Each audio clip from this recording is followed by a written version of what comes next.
nasa likod na yan. Yung ba, sa likod, yes or no lang?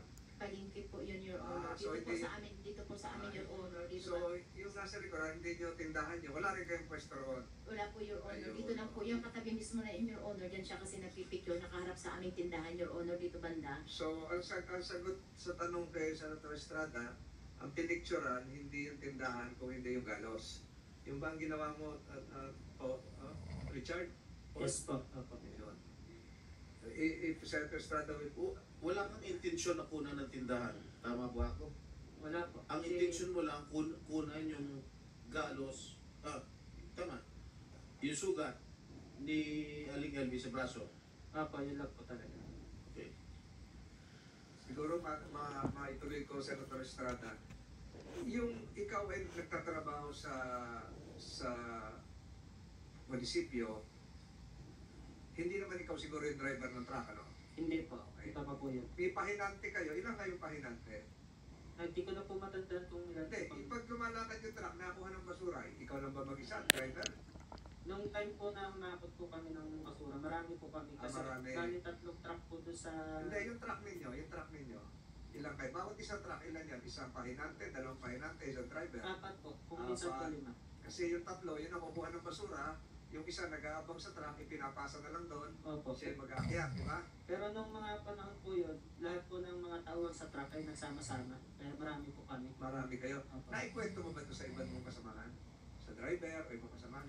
Opo, alam po nila na ano May na... kinunang kandidato na kasi may previous incident na ito yung kinukwento ko sa inyong may sugat-sugat. Nandito uli siya, nagbigay ng basura sa atin.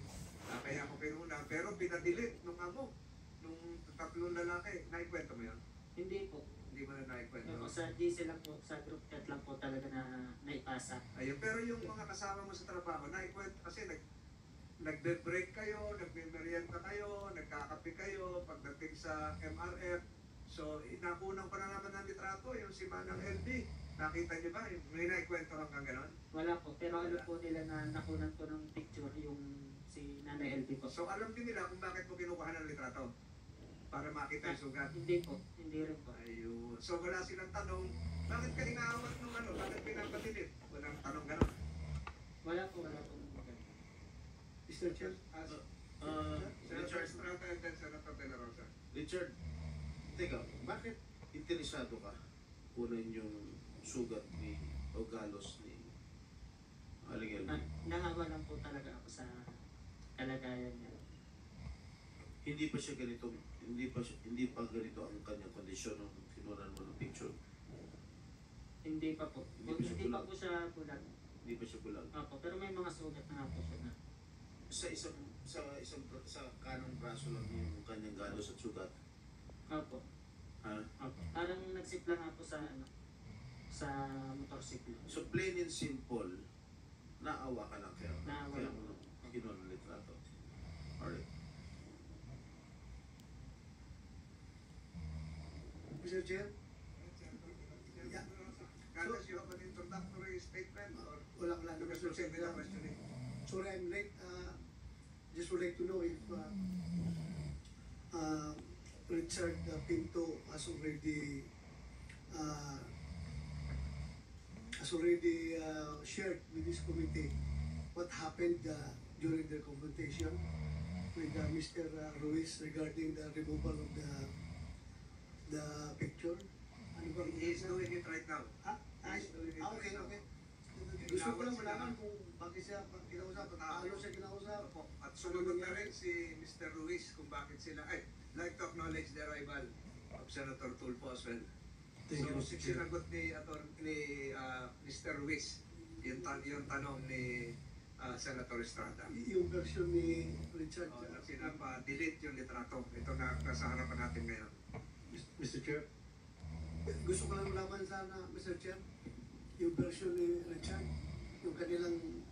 Okay, ulit. For the benefit of Senators Tulfo and De La Rosa, kinuha mo litrato, hinarap ka ng tatlong lalaki, pakiulit ng in 2 minutes, pinakamatagal.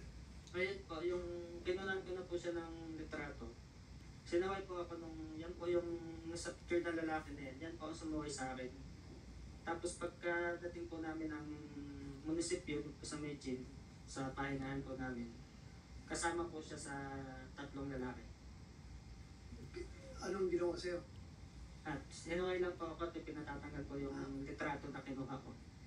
Sino Pinabubura nagutos daw? Sino nagutos? Kasama po siya sa, isa po ang mismo nagsabi na tanggalin ko yung, Mr. Ruiz, opo, kasi ang sabi niya na takot daw ma-hold up sila. Yun ang sabi niya? yun po sabi niya. Bako siya ma-hold up? Sabi niya po. Yung kasasabi lang ngayon. Kasasabi lang ngayon. Thank you, Mr. Chair. Thank you. Excuse me. Pablo Ruiz, sino yung naka-blue na yan? Hindi ko po kilala Your Honor. Hindi mo kilala? Hindi po. Hindi mo tauhan yan sa tindahan? Hindi po, yung mga kulay ba po, hindi ko po kilala po yan. Kasamahan sa trabaho yon? Di ba Hindi po. marami kayo? Sabi mo sa truck? Hindi po, yan po yung sumuway sa akin. Ayun ang sumaway. Opo. So, empleyado yan ni Mr. Ruiz kung natindahan. So, empleyado Siguro mo. po. Kung isa siya sumuway eh.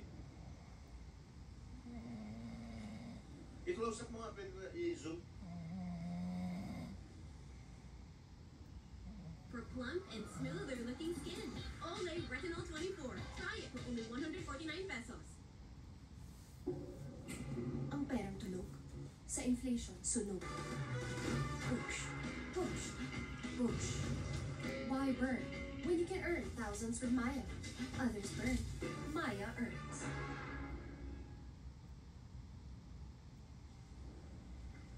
Oh, tingnan mo.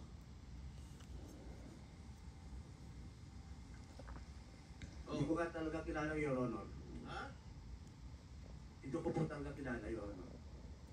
Richard, isa yan sumuway sa'yo. Opo. Sumuway sa'yo the same day, kaya naalala mo dahil naka-blue na t-shirt?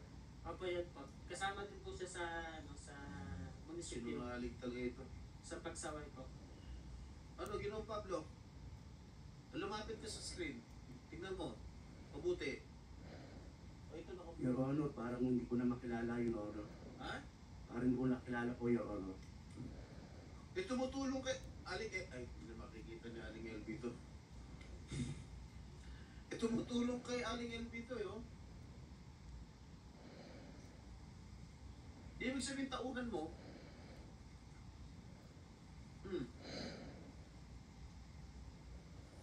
Your Honor, talaga hindi ko matandaan. Sige.